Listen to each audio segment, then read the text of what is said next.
Fall Guys was an instant success after release, and for good reason. Every content creator known to man played this game because it has a great concept. It's a minigame rush with a battle royale element. The success was short-lived though. The developers claim to have sold 11 million copies on PC by the end of 2020. The game cost $20 on Steam, and 20 times 11 million is...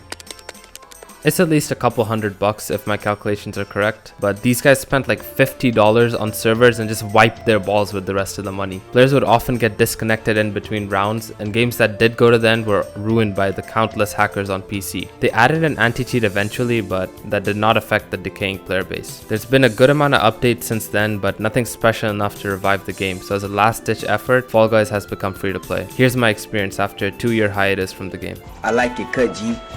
Surprisingly, the servers are still garbage. Not to the extent of 2020, but still much worse than what should be expected of a game that's this successful. I was on PC playing with friends on PS4, but when someone on a Switch joined, we could not even join the queue for any mode, and he was forced to leave.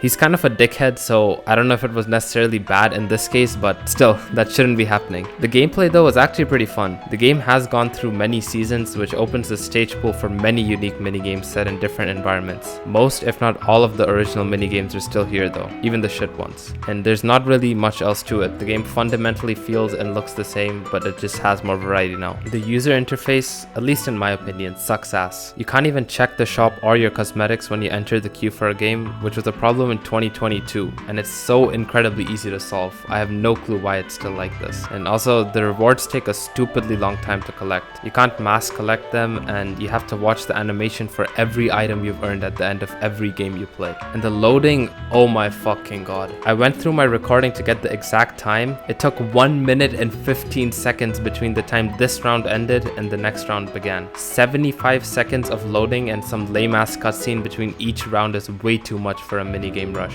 in my humble opinion. The last dogshit thing I want to talk about is the removal of crowns. When I last played, you earned a crown for every win, and you could use it as a currency to buy some really cool stuff. It's how I got the sick boxer skin, but some dumb fuck decided to replace that with these rainbow V-Bucks.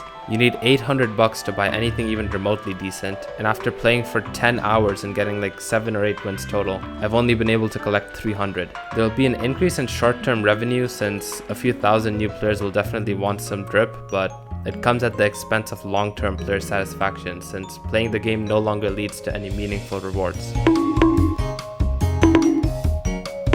There are some cool new modes, but I really can't see this game retaining its immense popularity. The smartest way to enjoy this game over an extended period of time would be to play it weekly or bi-weekly with some friends, so the pool of stages doesn't get stale quickly. Unfortunately, that's not how most people play these types of games, so I think most players will just play until they get bored and won't touch it again. Another factor to consider that didn't come into play last time though, is that Fall Guys is free to play, cross-platform, and available on every system. More access to the game paired with crossplay will obviously help the player base increase, but I don't think free-to-play was a good business decision. Other games that were either always free-to-play like Fortnite or went free-to-play like Rocket League are able to consistently generate massive revenue from cosmetics because the games have active, competitive, and casual communities, and are highly replayable. Fall Guys definitely has an active community after going free-to-play, but there's zero scope of a competitive scene in this game. And after 20 to 30 hours of gameplay, it'll definitely not feel replayable anymore, but instead begin feeling monotonous. All stages are nearly identical every time you encounter them, except for some minute difference like changing a bridge to a fan. So once you get used to them, any hint of a challenge in this game disappears and playing it just becomes boring. I think the developers just did their last push to milk some more money out of Fall Guys, and after a few months it will die off again.